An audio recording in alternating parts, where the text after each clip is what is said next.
இந்த வீடியோ வந்து ஸ்கிப் பண்ணாம பாருங்க. அப்பதான் நான் என்ன விஷயம் சொல்றேன்னு உங்களுக்கு புரிய வரும்.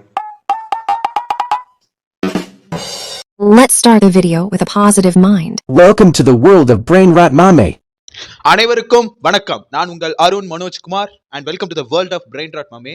ஆக்சுவலாக இந்த ஷார்ட் வீடியோவில் நம்ம எதை பற்றி பேச போகிறோம் அப்படின்னு பார்த்தீங்க அப்படின்னா, இப்போ ரீசெண்டாக நம்ம ஆக்டர் அஜித் குமார் அவரை நம்ம ட்ரோல் பண்ணிட்டு இருக்கோம். ஆக்சுவலாக அவர் ஆக்டர் அஜித் குமாரா இந்த விஷயத்தை செய்யலைங்கிற ஒரு கிளாரிஃபிகேஷனை நான் கொடுக்க போகிறேன். என்னடா பெருசாக செஞ்சுட்டார் நம்ம அஜித் சார், அவர் உண்டு, அவர் வேலை உண்டுன்னு இருக்காரு, அவர் எவ்வளோ ஜென்டில்மேன் தெரியுமா அப்படின்னு அவ்வளோ பாசிட்டிவாக இருந்தாலும் இன்னொரு சைடில் ஒரு நெகட்டிவிட்டி ஸ்ப்ரெட்டே இருக்குது. என்னன்னு பார்த்தீங்க அப்படின்னா, 20 வருஷம் கழிச்சு ஒரு ஆட் வந்து திரும்பி நடிக்கிறாரு. ஓகேங்களா? அந்த ஆட் வந்து நடிச்சது பிரச்சனை இல்லை. ஆனால் அது எந்த மாதிரியான ஒரு ப்ராடக்டை இவர் வந்து ப்ரொமோட் பண்ணுறாரு அப்படிங்கிறதுல ஒரு சின்ன ஒரு பிரச்சனை இருக்குது. அது என்னன்னாக்கா, கேம்பா கோலா அப்படிங்கிற ஒரு குளிர்பான சாதனம் இருக்குது இல்லைங்களா, அதை வந்து ப்ரமோட் பண்ணுற விதமாக அஜித் சார் வந்து அதுக்கு ஒரு விளம்பரம் நடித்து கொடுத்துருக்காரு. அது என்ன பர்பஸ்க்காக அப்படின்னா, தன்னுடைய அஜித் குமார் ரேசிங் அப்படிங்கிற ஒரு கம்பெனி இருக்கு இல்லைங்களா, ரேசிங் கம்பெனி ப்ளஸ் மோட்டார் ஸ்போர்ட்ஸ்க்காக பார்த்தீங்க அப்படின்னா ஸ்பான்சர்ஷிப்பை தேடுறாரு. அந்த ஸ்பான்சர்ஷிப்புக்காக ஒரு கம்பெனிக்கு ஆட் நடிச்சு கொடுக்குறாரு. ஓகேங்களா? இந்த கேப்போ கோலா அப்படிங்கிற இந்த குளிர் சாதனம் பார்த்தீங்க அப்படின்னா, ஒரு குளிர் சாதனம் கொண்ட இந்த கூல்ட்ரிங்க்ஸ் பார்த்தீங்க அப்படின்னா, ரிலையன்ஸோட கம்பெனியில் ஒன் ஆஃப் த பிரான்ச்சு. இது பார்த்தீங்க அப்படின்னா 50 வருஷமாக பாரம்பரியமாக இருக்கக்கூடிய ஒரு கம்பெனி தான் இந்த கேம்பா கோலாங்கிறது. அதை பார்த்தீங்க அப்படின்னா நார்த் சைடில் பயங்கரமாக அதுக்கு மவுஸ் இருக்குது.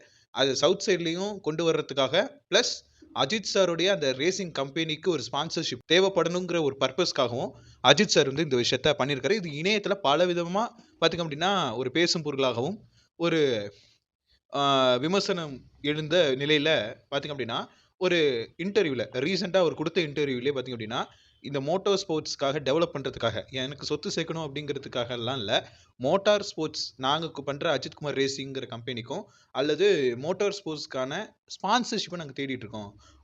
அதாவது இப்போ சினிமாவுக்கு ஆடியன்ஸ் இருக்காங்க, ஸ்போர்ட்ஸ்லேயே பார்த்தீங்க அப்படின்னா ஃபுட்பாலுக்கு கிரிக்கெட்டுக்கெல்லாம் ஆடியன்ஸ் இருக்காங்க. பட் மோட்டார் ஸ்போர்ட்ஸ்க்கு பெரிதளவுள்ள ஆடியன்ஸ் அப்படிங்கிறது இல்லை. அப்படிங்கிற பட்சத்துக்கு நான் என்ன பண்ணுறேன் அப்படின்னா, ஸ்பான்சர்ஸ் தேடுறதுக்காக பல இடங்களில் நம்ம அப்ரோச் பண்ணேன். பட் ஃபைனலாக எனக்கு இந்த மாதிரி ஒரு சில ஸ்பான்சர்ஸ் வந்திருக்கிறாங்க. ஸோ அந்த ஸ்பான்சர்ஸ்க்காக நான் டிமாண்டையும் நான் பண்ணுவேன் அப்படிங்கிற மாதிரி அவர் ஆல்ரெடி ஒரு இன்டர்வியூவில் அவர் வந்து கிட்டத்தட்ட அந்த மாதிரியான டோனில் அவர் வந்து ஒரு இன்டர்வியூவும் கொடுத்துருக்காரு. ஓகேங்களா? அந்த ஒரு விஷயத்தை இந்த இடத்துல பதிவு பண்ணிக்கிறேன். அண்ட் வந்து அஜித் ஃபேன்ஸை இந்த இடத்துல, அதாவது நானும் ஒரு அஜித் ஃபேன் தான். ஓகேங்களா? அஜித் சாரோட ஃபேனாக இருக்கிறதுல ரொம்ப ப்ரௌடாக ஃபீல் பண்ணுறதுக்கு காரணம் என்னென்னா, அஜித் சார் நம்மளை நல்வழிப்படுத்தியிருக்காரு. என்ன, உங்கள் குடும்பத்தை பார்த்துக்குங்க, என் படத்தை எப்போயாவது வேணாலும் பார்த்துக்கலாம், எப்போ வேணாலும் என் படத்தை பார்த்துக்கலாம், தேட்டரில் வேணாலும் பார்த்துக்கலாம், இல்லை இந்த மாதிரி டிவியில் வந்தாலும் பார்த்துக்கலாம், ஆனால் உங்கள் குடும்பத்தை நீங்கள் தான் பார்த்துக்கணும் அப்படிங்கிற மாதிரி அவர் வந்து நிறைய தடவை நமக்கு சொல்கிறாரு. வாழ விடு அப்படின்னு பல தத்துவங்கள் நம்ம மண்டையில் ஏற்றிருக்காரு. அந்த மனுஷன் இந்த மாதிரி ஒரு விஷயத்தை செய்யும் பொழுது நம்ம வந்து அவருக்கு வந்து ஜால்ரா தட்டாம அவர் செஞ்சது தப்பு அப்படின்னு நேர்மையாக கண்ணியமாக நம்ம அவரை விமர்சிச்சுட்டு இருக்கோம். ஆனால் அதுக்கு பின்னாடி இப்படி ஒரு காரணம் இருக்குங்கிறத நம்மளும் புரிஞ்சுக்கணுங்கிறத நான் இந்த இடத்துல சொல்ல வரேன். ஓகேங்களா? நமக்கு ரைட்ஸ் இருக்குது.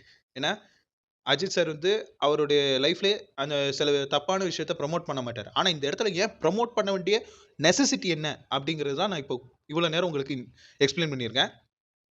இது உங்களுக்கு புரிஞ்சிச்சுன்னா லைக் போடுங்க, புரியலப்பா அப்படின்னா கமெண்டில் லீவ் பண்ணுங்க, இல்லை ஏதோ லூசு மாதிரி ஓலாடுறான் என்னன்னு கொஞ்சம் பாரு பங்காளி அப்படின்னா ஷேர் பண்ணுங்க, அப்படியே நம்ம சேனலையும் சப்ஸ்கிரைப் பண்ணிடுங்க.